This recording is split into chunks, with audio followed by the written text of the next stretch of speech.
Amigas y amigos, un privilegio estar aquí con ustedes y tener la oportunidad de platicar sobre temas, creo yo, de suma importancia para la infraestructura, para el desarrollo económico de nuestro país, de nuestro querido México. Quería compartirles, es la petición que me hacen, trataré de hacerlo de la manera más atractiva posible y también lo más sintético y claro sobre este gran campo de infraestructura que cubre la Secretaría de Comunicaciones y Transportes.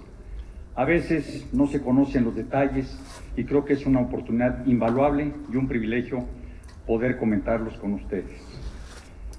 Decirles que desde el principio de la administración del señor presidente Enrique Peña Nieto, sin perder tiempo le presentamos el Programa Nacional de Infraestructura, prácticamente unos días de haber iniciado su administración.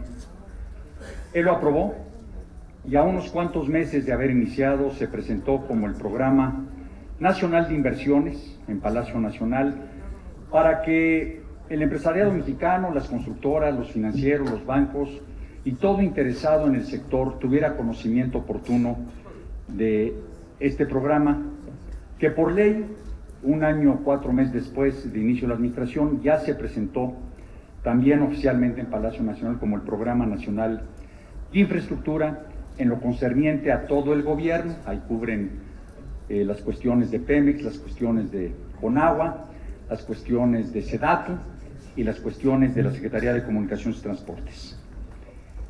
Creo yo que fue importante adelantarnos un poco para que las inversiones pudieran empezar a fluir, el programa pudiera empezar a materializarse. Y le dimos otro toque muy especial, diría yo 2 toques muy especiales al programa.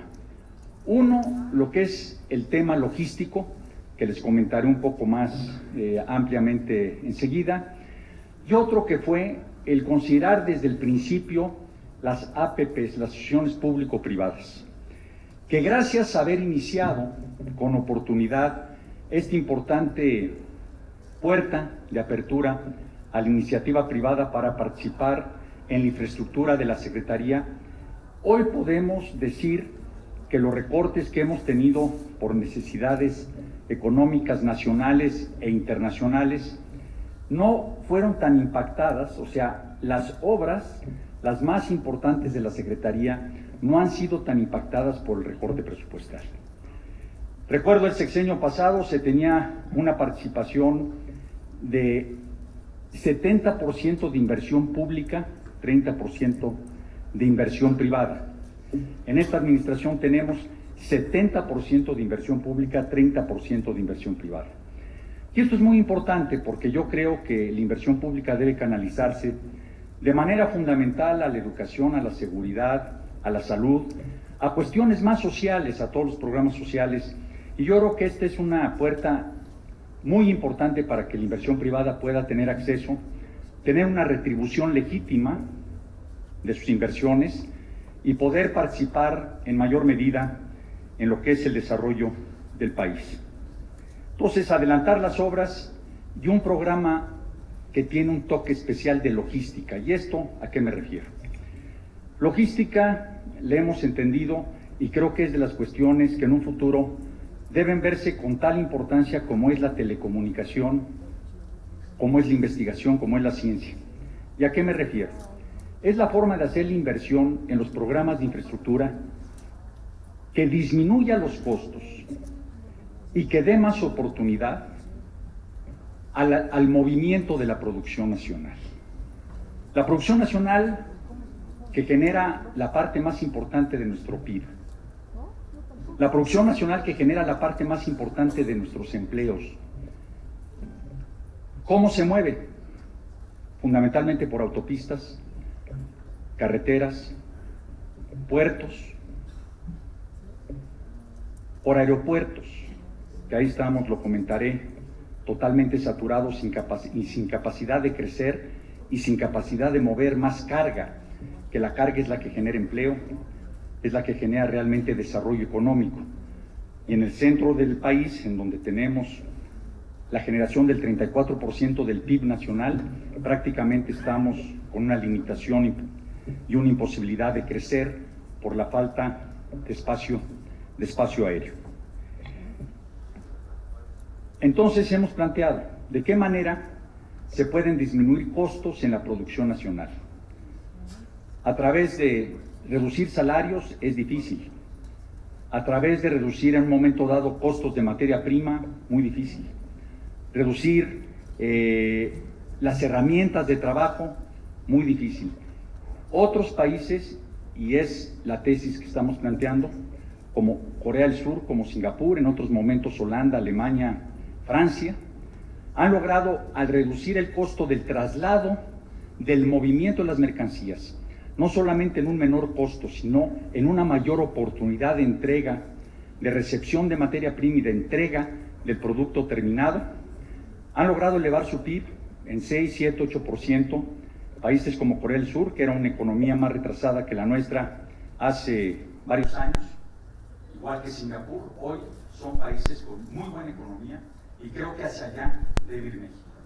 México hoy está siendo visto como un centro importantísimo de producción manufacturera de alta tecnología. Saben ustedes muy bien que se tiene, hace 3 años éramos 12º lugar en producción de automotores, hace 2 años fuimos 8º lugar, hoy somos 4º lugar en producción de automotores y pronto, 6, 7 años, seremos 2º lugar mundial en producción de automotores para producción nacional y sobre todo para exportación, en piezas aeronáuticas, en piezas satelitales, en piezas electrónicas, en televisiones, en computadoras. México está empezando a ser una gran potencia mundial. Y la forma de serlo es que haya puertos por donde recibamos materias primas. El 80% del comercio mundial se mueve a través del mar. Entonces, si nuestros puertos están saturados como al inicio de esta administración, si no nos hubiéramos dado prisa en ampliar la capacidad de los puertos y nos seguimos dando, tendríamos una llave cerrada de oportunidades. Lo mismo si no ampliamos y mejoramos nuestra red carretera, nuestras autopistas, nuestras rutas, nuestros entronques fundamentales hacia la frontera norte, al mercado más importante del mundo, y los aeropuertos, que es el otro punto fundamental, sin duda, para poder tener esta oportunidad. De ahí que tengamos un Programa Nacional de Infraestructura sin precedente, Programa Nacional de Infraestructura sin duda uno de los más importantes de la historia, en donde estamos construyendo 52 nuevas autopistas, 17 de ellas ya concluidas, casi 18, una lista para inaugurarse, las demás prácticamente todas menos una ya en proceso de construcción, una inversión de 180,000 millones de pesos. Estamos construyendo 90 nuevas carreteras. Ahí sí nos impactan, no es el caso de las autopistas, que hay una APP, ahí son APPs casi todas, inversiones públicas-privadas. Carreteras es prácticamente inversión pública, pero ahí fue donde nos apuramos y de las 90 carreteras nuevas que se están construyendo, 45 ya están concluidas. Tenemos también algo que es importante para la economía rural, para el tránsito de mercancías y de productos del campo, para comunicar a comunidades alejadas los caminos rurales, que de una meta de 40,000 kilómetros ya llevamos más o menos la mitad, cerca de 15,000 kilómetros construidos, lo que también el habernos apresurado en licitar rápidamente y iniciar rápidamente estas obras está teniendo su premio, y gracias a eso no se están cancelando muchas de estas obras importantes debido a la restricción financiera. Ferrocarriles de carga, que muchas veces no se escucha mucho hablar de ellos porque no los tenemos a la vista, pero que es un instrumento muy importante de logística. Mientras más se utiliza el ferrocarril de carga, más se disminuye el costo de traslado de mercancías. Entonces es una oportunidad que tiene México crecer en lo que es su industria ferrocarrilera, que está concesionada, la manejan particulares y que tiene una imagen mundial de alta calidad. El ferrocarril mexicano de carga, que repito, poco vemos, ha sido calificado por la OCDE como uno de los ferrocarriles más eficientes, el más eficiente de Latinoamérica y de los más eficientes del mundo, y de menor costo, sin duda el menor costo de Latinoamérica y diría yo que de América en su conjunto. Tenemos el plan de duplicar la capacidad operativa de los puertos de 260 millones de toneladas anuales a 520. Ya vamos en 380 millones. También aquí tenemos, si bien hay inversiones privadas importantes, el caso de Manzanillo, que fue el primer puerto que se inauguró ya con una ampliación importante, un puerto clave para el país. Lázaro Cárdenas, que ya se terminó también y ya se inauguró una ampliación. Manzanillo tiene otra terminal lista ya para ser inaugurada. Lázaro Cárdenas en marzo próximo termina otra importante ampliación para recibir más carga y poder exportar más carga de este puerto. Veracruz, que está siendo construido un nuevo puerto. Aquí sí tenemos la limitación presupuestal porque se requiere una inversión muy importante de recursos públicos, pero le estamos sustituyendo en la medida posible por inversión privada. De tal manera que, como se le ha comentado al señor Presidente de la República, esperamos que en esta administración, con muy poca inversión pública, logremos tener la inversión en 5 nuevos terminales en el nuevo puerto de Veracruz por parte de la inversión privada y de esta manera que no sea este un factor para que no siga avanzando el puerto más importante del país. Altamira se está ampliando, en Tuxpan se está construyendo un nuevo puerto, el puerto que va a ser el más cercano a la capital de la República, se termina en el mes de febrero próximo, prácticamente con la nueva autopista México-Tuxpan va a ser un puerto a 2 horas y media de distancia del centro productivo más importante del país, lo que sin duda le destina a esta inversión una cualidad muy particular de crecimiento y de buen destino. Estamos, como ustedes lo saben, relanzando los trenes de pasajeros.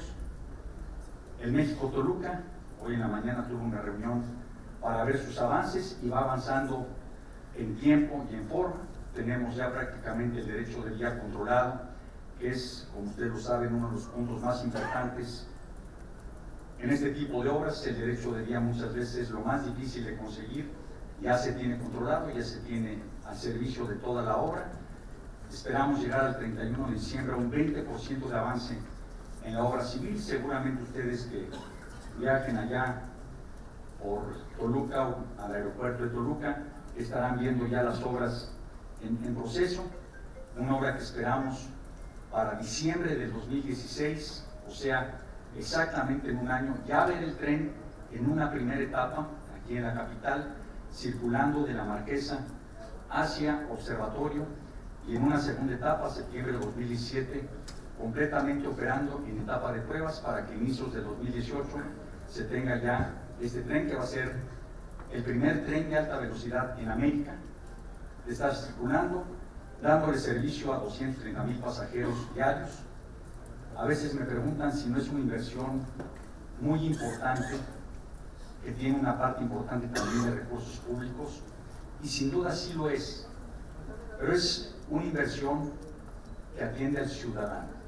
Yo creo que la principal obligación del gobierno es precisamente atender las necesidades del ciudadano, y aquí lo que estamos haciendo es dándole dignidad al transporte de los ciudadanos.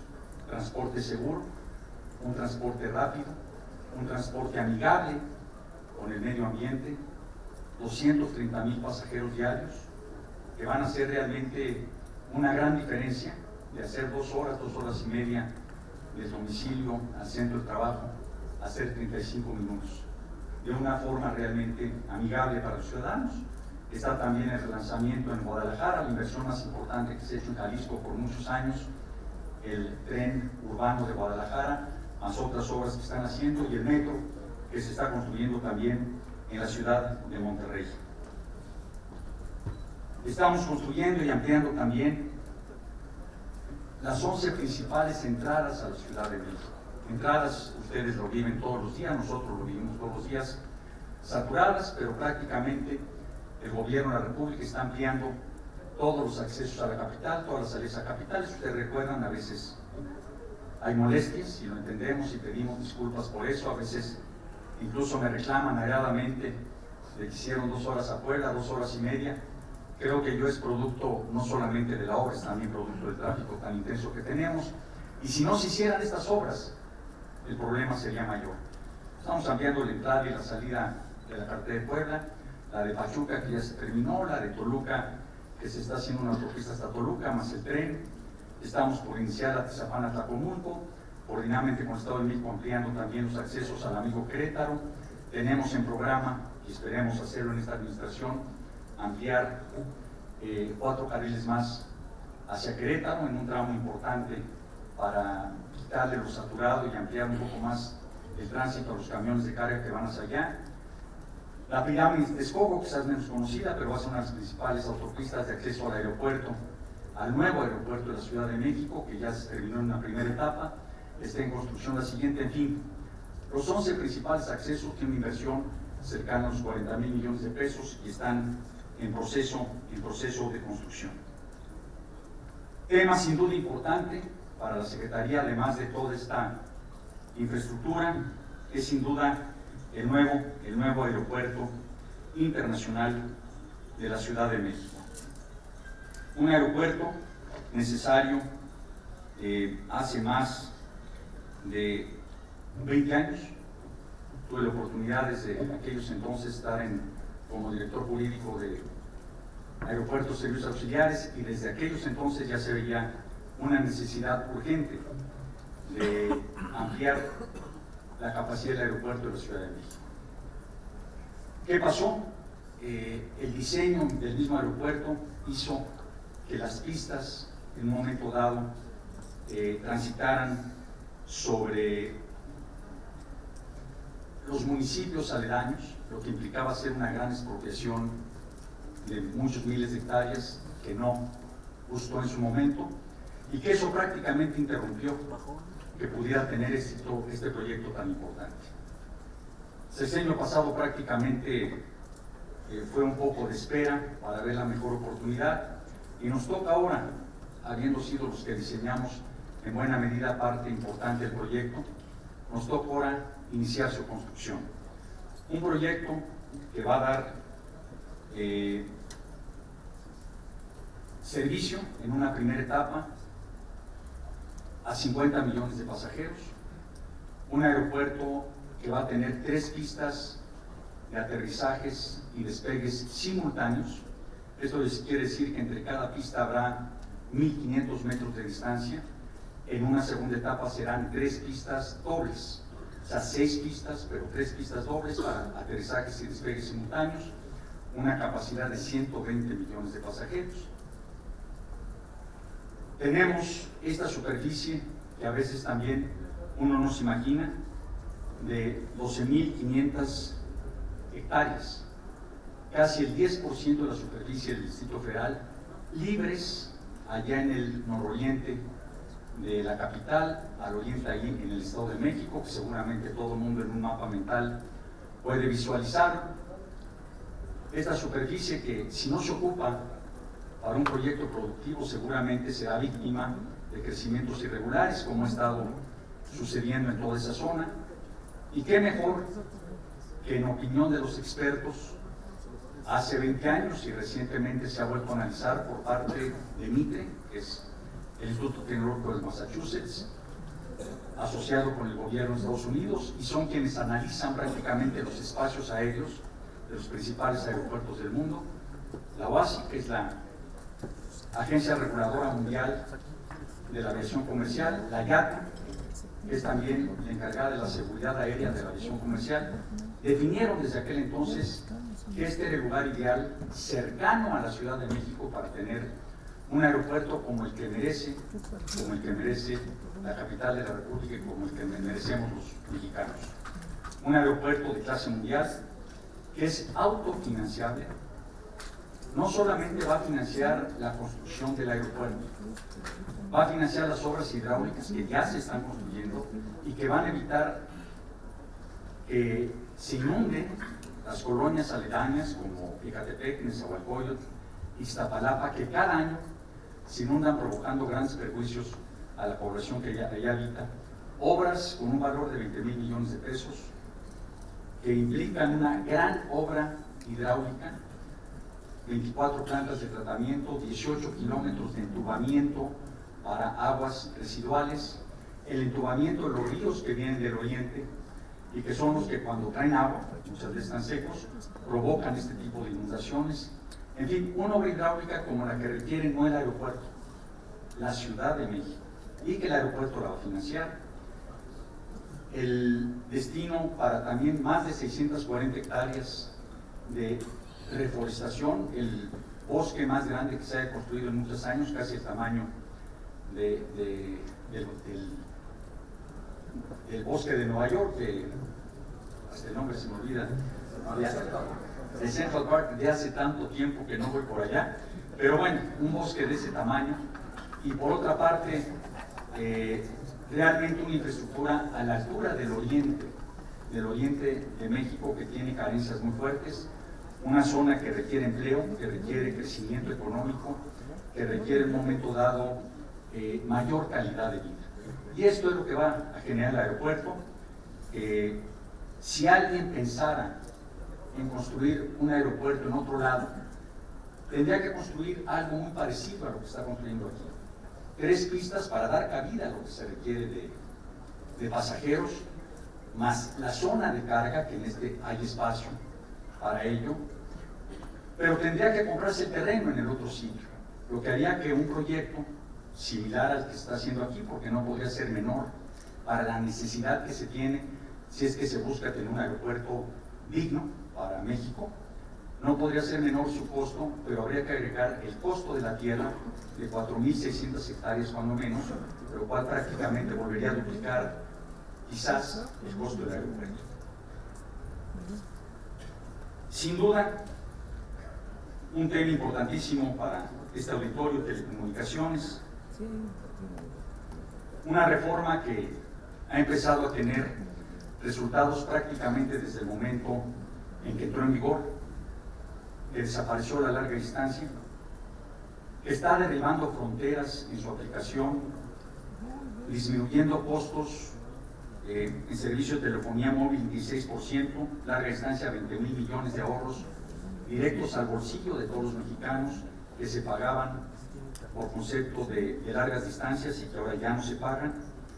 Generó de inmediato una competencia entre las empresas existentes, atrajo fuertes capitales extranjeros para invertir en el mercado mexicano y generar más competencia, lo que de inmediato empezó a traer efectos, como dije, a derribar fronteras y a generar que las comunicaciones entre los países del norte y México fueran prácticamente llamadas locales. Y vamos avanzando notoriamente en este terreno. En materia de Internet, México pasó de ser un lugar muy rezagado en Latinoamérica a ocupar un segundo lugar y muy pronto seguramente el primero, duplicando el uso de Internet móvil de 20 a 40 mexicanos por cada 100 habitantes, quedando apenas atrás de la República de Chile, pero sin embargo creemos que muy pronto llegaremos a tener un lugar más destacado todavía, no solamente a nivel latinoamericano, sino a nivel mundial. Pasamos en la facilidad para conectarnos en telecomunicaciones, la facilidad para ingresar las telecomunicaciones de acuerdo a la OCDE, del lugar número 84 del mundo al lugar 4 del mundo. Y esto fue solamente por la aplicación de la reforma y todas estas inversiones que ya están generando y que desde luego han hecho que todas las prestadoras del servicio estén volteando a ver al ciudadano como el centro fundamental de sus inversiones. Un mandato constitucional de esta reforma, el programa de transición a la televisión digital, el TDT. Un programa que le va a permitir a México pasar de la era antigua a la era moderna en materia de telecomunicaciones. Un programa que para implementarse, la Constitución mandata con toda claridad la obligación para los poderes de la Unión, es decir, todos, poder legislativo, ejecutivo, judicial, de proporcionar todos los recursos y los medios necesarios para que se transite a la televisión digital y podamos dejar liberada la banda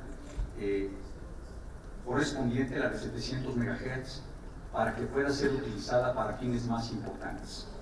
Y entrar a una televisión, a una señal digital más moderna, de mejor calidad, a una señal que permite más programación, que permite más comercialización de productos, a una señal que sin duda el mayor beneficio para los mexicanos es que una televisión digital le ahorra el 60% de electricidad a quien tiene que pagar su recibo. Una televisión analógica gasta 60% más de electricidad, una televisión digital 60% menos.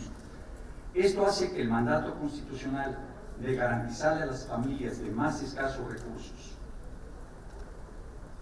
en el país su televisión digital, porque el mandato dice, tienes que darle un dispositivo que les garantice la transición a la televisión digital a las familias integrantes del padrón de Sedesol de menores recursos, que te indique Sedesol y que les entregues a ellas su televisión. Esto hace que se haya tomado la determinación por parte del gobierno de que entre un decodificador que se conecta a una televisión analógica, que le da la señal digital pero con una mala imagen, un mal sonido y sobre todo con un 60% más de costo en el servicio de electricidad, a una televisión digital con estas virtudes que ya mencioné y un costo menor, se haya tomado la decisión de la televisión digital, sobre todo ante el siguiente escenario. En 10 años se paga solo el programa. Sí cuesta un poco más, porque el decodificador tiene un costo que se incrementa por ir a conectarlo al hogar de las personas, lo cual tiene un costo que hay que pagar. Y la televisión digital, que en 10 años, por este ahorro de energía que genera, se autopaga el programa. Estamos ya con el tiempo encima, hacen apuestas públicas si vamos a lograr cumplir con la entrega de 9.7 millones de televisiones. Aquí está la subsecretaria Mónica Aspe, responsable de este programa, y sí vamos a cumplir. Ya llevamos 7.4 millones de televisiones entregadas, entregaremos al 7.6 hoy. Vamos a ese ritmo, casi entregando 60,000 televisiones diarias. Vamos a incrementar, podremos llegar hasta 110,000 televisiones diarias, en una tarea gigantesca y un gran reto, pero bueno, se va a cumplir de tal manera que para el 20 de diciembre estará liberada el mandato fundamental de la Constitución, estará la banda de 700 MHz, que va a permitir que se licite a su vez la red compartida, integrada por esta banda 700 y algunas otras frecuencias. Una red que va en su diseño a permitir que zonas que no tienen hoy internet ni telefonía móvil puedan tenerla. Ese va a ser el diseño del tema y ahí la importancia mayor de este asunto.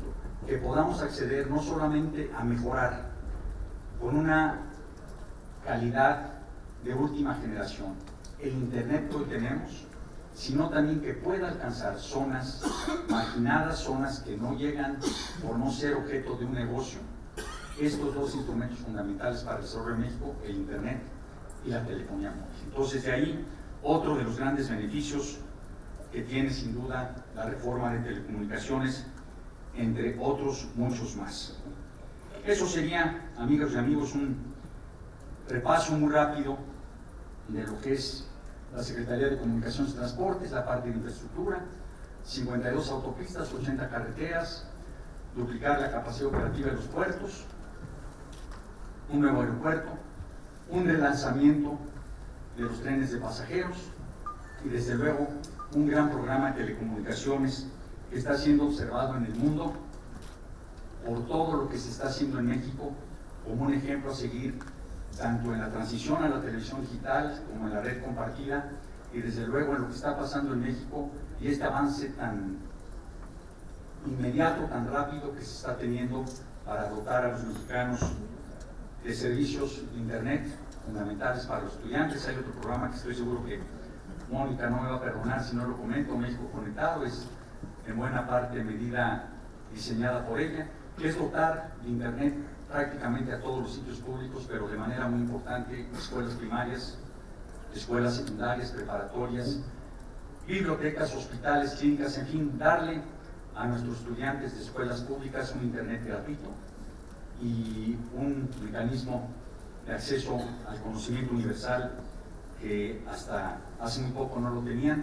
Hoy ya tenemos 65,000 sitios conectados y para diciembre llegaremos a 100,000 con una meta de 250,000 en total. Estaremos atentos a los recursos públicos que se puedan canalizar para estos efectos, pero que sin duda llegaremos a una meta muy importante y una conectividad muy importante en beneficio de nuestros estudiantes y de nuestros profesionales. Por último, decirles la importancia que le ha dado la administración actual y particularmente en la Secretaría de Comunicaciones y Transportes a lo que es gobierno abierto, transparencia.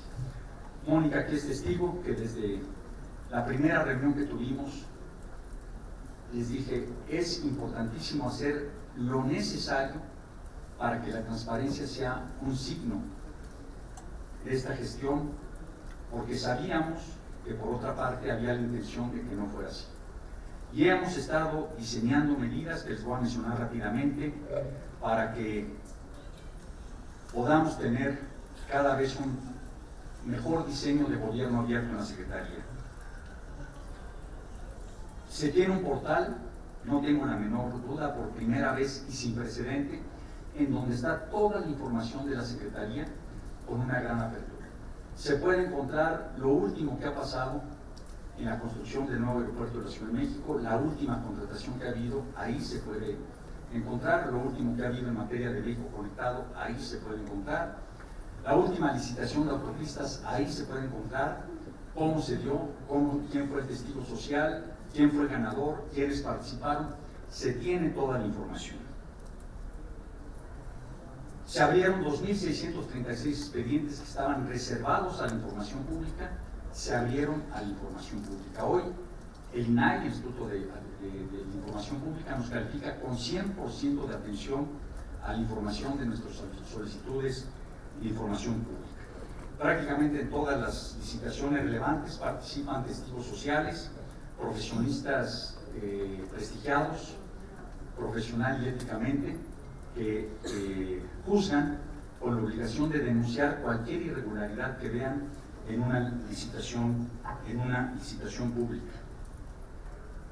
Tenemos también, por primera vez, la participación de la OCDE como testigo de calidad en todas las licitaciones del aeropuerto, del nuevo aeropuerto de la Ciudad de México. Participa prácticamente en todos los actos públicos para la construcción del aeropuerto. Tenemos en proceso de implantación, de implementación, lo que es gobierno profesional, invitando a especialistas ajenos al aeropuerto a que sean testigos, especialistas de muy alto prestigio, que sean testigos de todas las actuaciones que tenga el nuevo aeropuerto.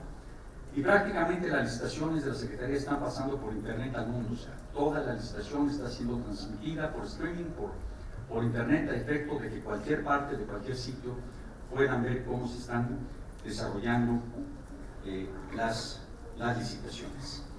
Tengo duda, terminaría con esto mi exposición, que hoy debemos de fortalecer la libertad y los derechos de las audiencias. Creo que es el tema central de este foro tan importante, y creo que es un tema central de los mexicanos el que le demos un respeto absoluto a la opinión de los mexicanos en cualquier foro, en cualquier sitio. Tenemos a una cámara y a un conjunto de radiodifusores que, se los he dicho, no es la primera vez que lo digo, quizás inclusive se los dije desde épocas de campaña del presidente Enrique Peña Nieto, al inicio de la gestión, un sector que sin duda se caracteriza por su competencia, no solamente nacional, sino internacional. Es una radio ejemplar, y por su pluralidad. Hoy podemos escuchar las opiniones más diversas, más radicales o más conservadoras en la radio mexicana.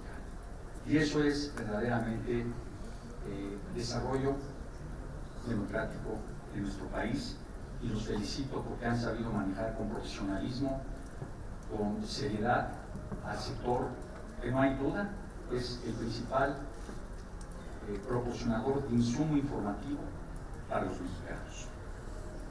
Y lo que acabo de vivir, y se los quiero reconocer de manera muy especial, el desastre que afortunadamente no llegó a eso, pero sí fue algo muy impactante. En Jalisco me ha tocado a mí vivir prácticamente de lleno muchos, desde el terremoto 85, lo recordaba hace un momento con un colaborador que tuve que intervenir, yo era subsecretario y secretario general de Gobierno de Estado de México, me tocó de lleno participar en el tema. Pero ahora en estos 3 huracanes, y en este último que es al que quiero hacer referencia, estoy cierto, porque me tocó la responsabilidad de estar en Jalisco directamente, ahí donde impactó el huracán de lleno, de Jalisco y Colima, de ver cómo la vegetación en cientos de kilómetros, prácticamente de la costa a la sierra, quedó como tapete peinado, totalmente seca por la fuerza del viento. Si ahí hubiera habido construcciones, hubiera habido gente, seguramente no estarían contando. Un huracán de dimensiones descomunales, prácticamente el más fuerte de la historia, pero a lo que voy en concreto, y con eso cierro mi participación, mi reconocimiento, sobre todo a la radio, porque gracias a ustedes se pudo dar un aviso oportuno a la población. Gracias a ustedes y al profesionalismo, porque dejaron de ser comunicadores en un momento dado de programación para convertirse en salvadores de personas. Se pudo dar un aviso que, si no hubiera sido lo eficiente que fue, seguramente estaríamos teniendo otras cuentas que contar. Así es que mi reconocimiento lo hice allá y lo hago en este momento porque creo que es el mejor foro en que lo puedo hacer. Muchísimas gracias por la atención y estoy a sus órdenes para cualquier pregunta o comentario. Muchas gracias.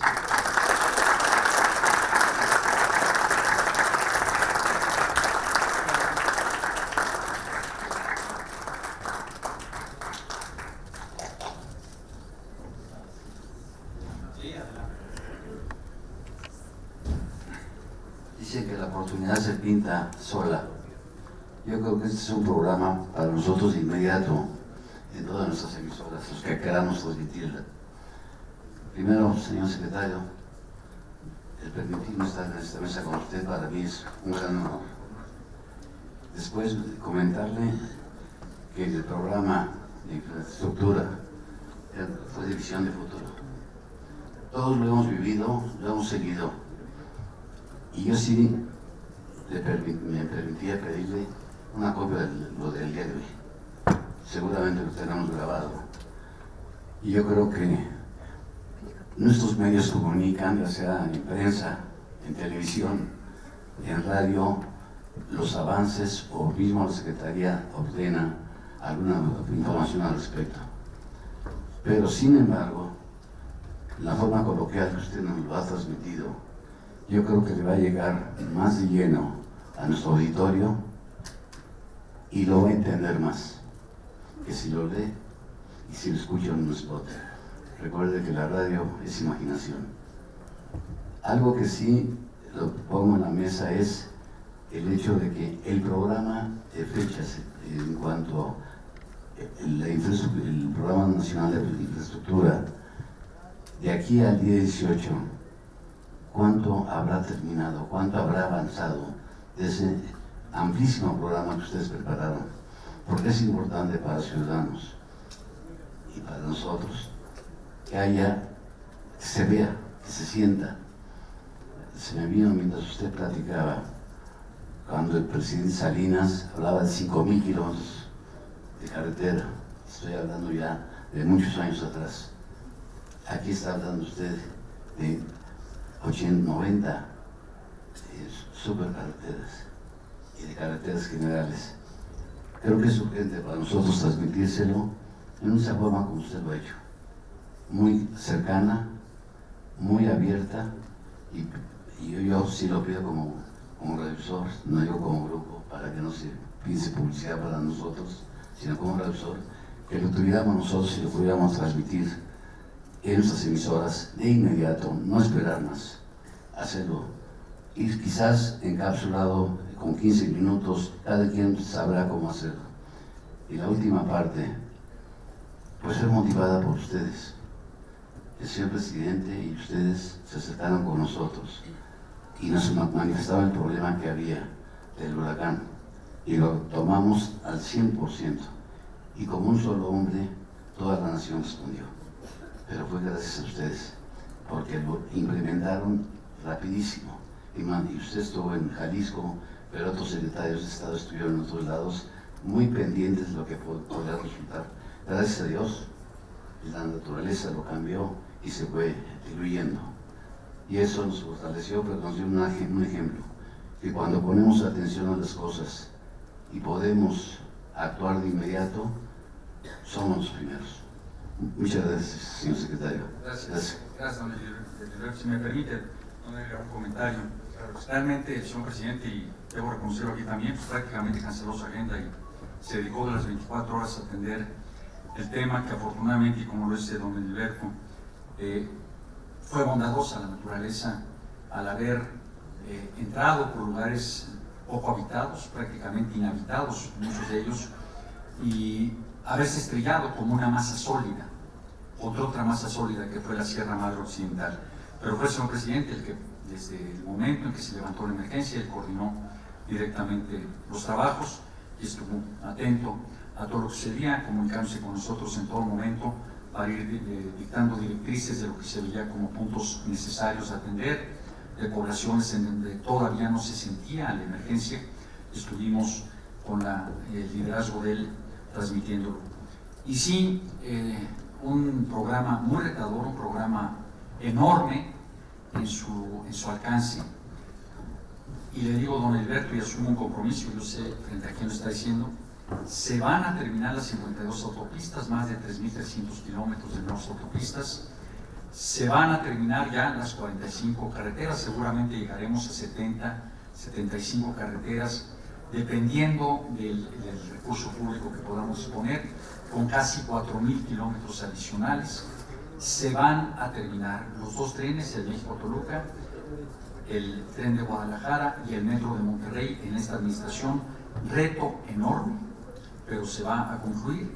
Vamos a llegar seguramente, si no a duplicar la capacidad portuaria, va a depender de nuestra habilidad, y lo digo con humildad, para poder invitar al capital privado a que invierta en el puerto de Veracruz, para llegar a las 500 millones de toneladas, duplicar de 260 a 520, pero seguramente cuando menos llegaremos a 400, 420 millones de toneladas, pero lo más importante, estaremos dejando una suficiencia en nuestros puertos para que no se limite nuestro comercio de importación y nuestro comercio de exportación, y estaremos permitiendo que siga creciendo nuestra economía nacional con estos puntos tan importantes.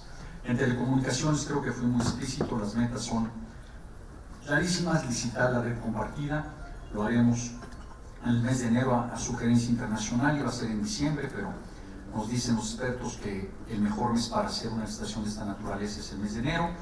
Tendremos un gran avance en la red compartida, tendremos un gran avance en México Conectado, tendremos sin duda concluido este año, a pesar de que yo sé que hay razones para dudarlo, pero lo vamos a tener.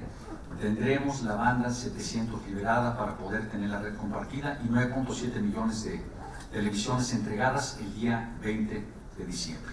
Eso sería en esencia. Le agradezco, don Heriberto, el compromiso que se asume aquí frente a ustedes, un compromiso gigantesco. El aeropuerto de la Ciudad de México, déjenme perdón, se me pasó, y muy importante. El compromiso con el señor presidente, el compromiso que se ha asumido públicamente, es que tendremos prácticamente la estructura externa de la terminal concluida. Obviamente sujeta a equipamiento y a todo lo que tiene una terminal de alta tecnología. 2 pistas, de preferencia 3, pero 2 pistas cuando mínimo terminadas, a 1.500 metros de distancia cada uno para aterrizajes y despegues simultáneos, y la torre de control concluida, a reserva de otras obras, accesos, la avenida principal, que será la avenida México-Texcoco, una avenida de 10 carriles, algunas otras avenidas ya concluidas, pero en esencia ya vamos a ver en esta administración, en 2018, un aeropuerto en forma. Entrará en vigor en el 2020, ese es el pronóstico, en octubre de 2020, y con eso sería un panorama muy breve del comentario que usted hace, don Heriberto, que le agradezco y me permita repetir sus puntos tan importantes y de los compromisos que se han asumido para concluir en esta administración. Muchísimas gracias. Gracias.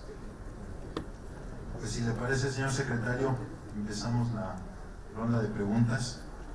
Aquí tengo la primera y dice, con toda esta obra que se está haciendo, aeropuertos, trenes, entrega de televisiones digitales, las preguntas son tres y dice así: ¿cuál es la deuda que esto está creando para el país?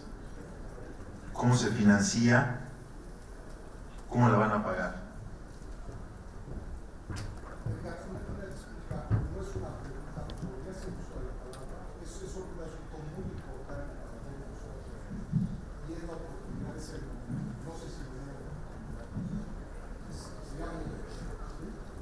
Adelante, por favor.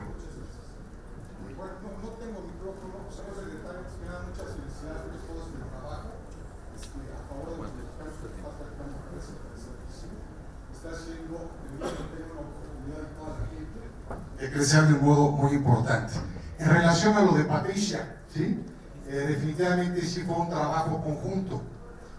Usted mencionaba hace un rato que si hubo esa posibilidad de que no hubiera pérdidas humanas y que hubiera un gran trabajo de colaboración, tuvo una parte importantísima que ver por parte de la industria de la radio.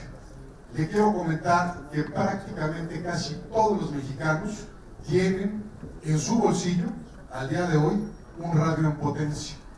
Esto es a través de los teléfonos, ¿sí? Usted sabrá mejor que yo, todos ellos traen un chip de radio, pero no está activado. Imagínense qué desgracia, ¿no? ¿Cuántos mexicanos que podrían estar viviendo diferentes circunstancias al día de hoy de peligro podrían estar comunicados porque ya tienen el radio, pero no está el chip activado? En Estados Unidos ya se han dado varios eventos donde se ha visto lo mismo que se vio con Patricia, que la radio ha jugado un papel fundamental, y están viendo allá algunos legisladores el tener el chip activado en todos los teléfonos sea una cuestión de obligatoriedad por ley. Entonces, siendo que está usted logrando estas cosas tan maravillosas para México, valdría la pena que también promoviera, ¿sí?, el que todos los mexicanos que ya lo traen en la bolsa, nada más se les active ese chip. Muchas felicidades por todo su trabajo y espero felicitarlo pronto por este también. Muchas gracias. Gracias. Muy importante, Mónica. Creo que lo registramos, creo que precisamente viniendo para acá comentábamos, le agradezco su comentario, de veras, comentábamos con don Edgar la importancia de que pudiera de alguna manera en esos momentos de desastre que la naturaleza nos está haciendo ver que cada vez pueden ser peores, cómo salvaguardar la información que ustedes realizan, sobre todo en esos momentos. Este es uno de los puntos que realmente pueden ayudarle a la población a recibir ayuda o a ponerse en resguardo. Y creo que puede haber otras medidas, les aseguro que lo estamos analizando, lo vamos a introducir en nuestro análisis y esperemos pronto haya una respuesta sobre este tema, que estoy seguro que la subsecretaria, con el espíritu que tiene de servicio y de amor a este sector, lo va a pensar con todo cuidado. Y con gusto, y gracias. Sobre el tema, gracias.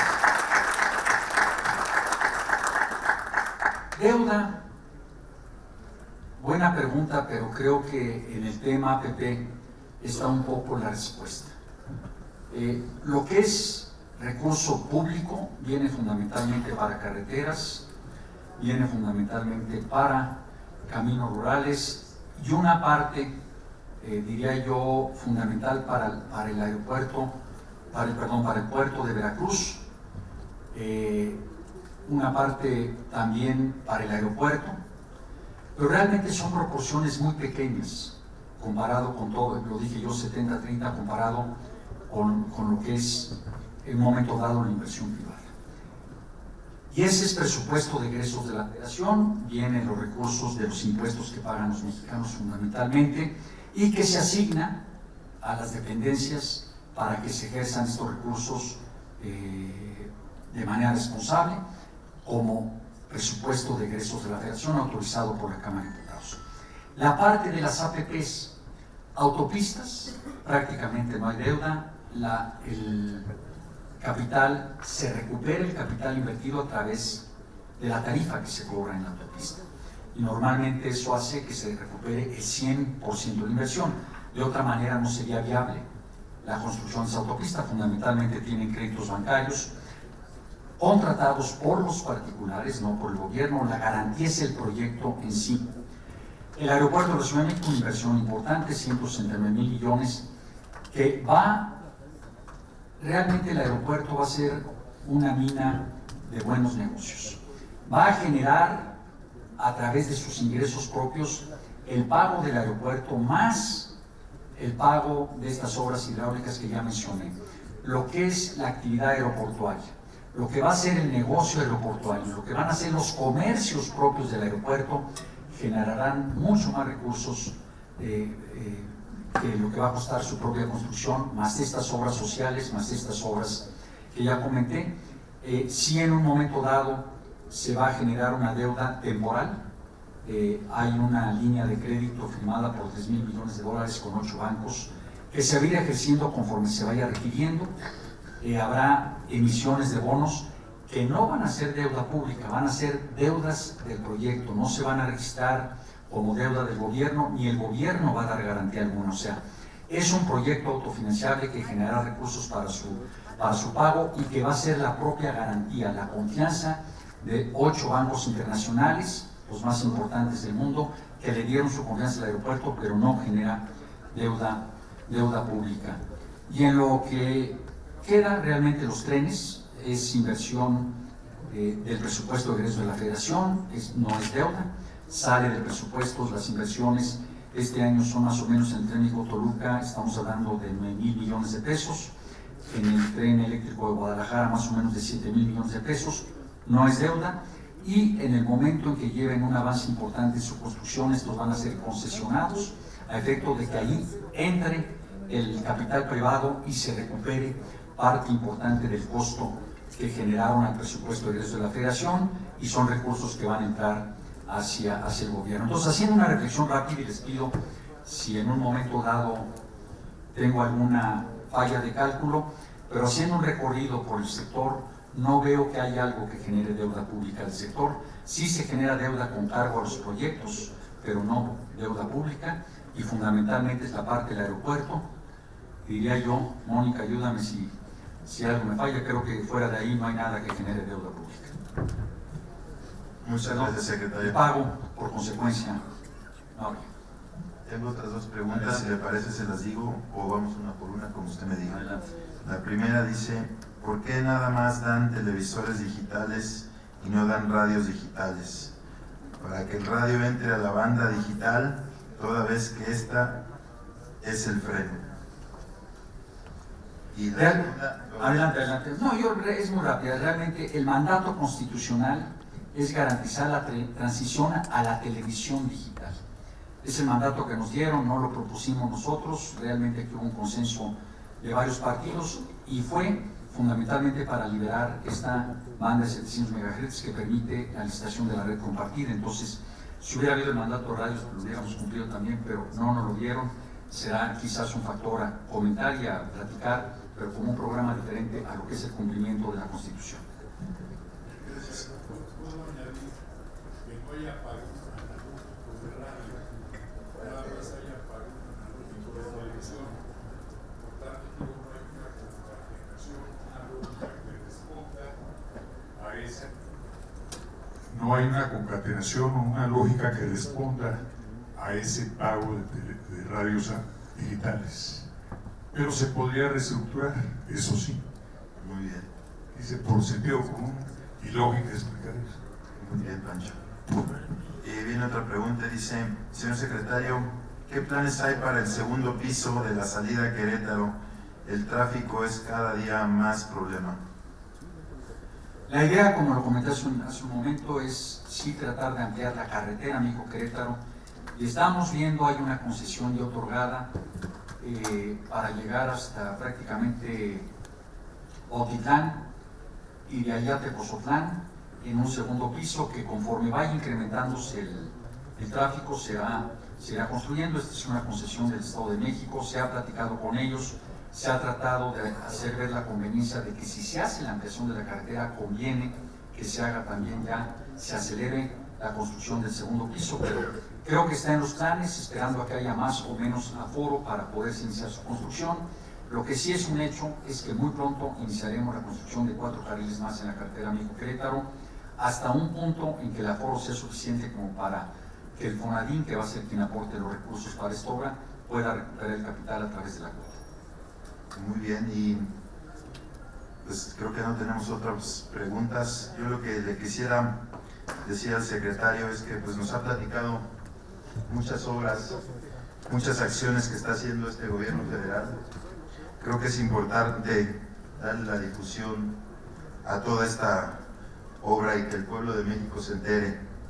Y quiero decirle al señor secretario que cuenta con esta industria para comunicarlo, y esta creo que sería de la manera más eficiente y efectiva posible de comunicación. Entonces, que confíe en nosotros, señor secretario, y muchas gracias por estar aquí presente en este foro y comunicarnos todo lo que nos ha dicho. Gracias, don Edgar, un privilegio estar aquí con ustedes. De veras sé la importancia de su opinión, la importancia de su liderazgo en la opinión de los mexicanos. Decirles que toda la información, Edgar, toda la información que les comenté está en la página de la Secretaría. Hay un informe que se puede consultar ahí, en donde en 15 minutos pueden, desde luego, leer de mejor manera como yo me expresé estos programas tan importantes que les acabo de decir. Inclusive vienen montos de inversión, fechas de terminación, etcétera. O sea, ahí no hay solamente un compromiso verbal que asumí aquí con ustedes, hay un compromiso por escrito en la página de la Secretaría, que es, ¿te acuerdas del domicilio, Mónica? Estaba por ahí, www.gov.sct.mx, sct.gov.mx, www.sct.gov.mx, es el domicilio, ahí pueden encontrar toda esta información. Agradecerles de veras, Edgar, la oportunidad, y estoy a sus órdenes como siempre. Un privilegio estar con ustedes. Muchas gracias, don Edgar. Muchas gracias, señor secretario. Agradecemos la asistencia y participación del maestro Gerardo Ruiz Esparza, secretario de Comunicaciones y Transportes.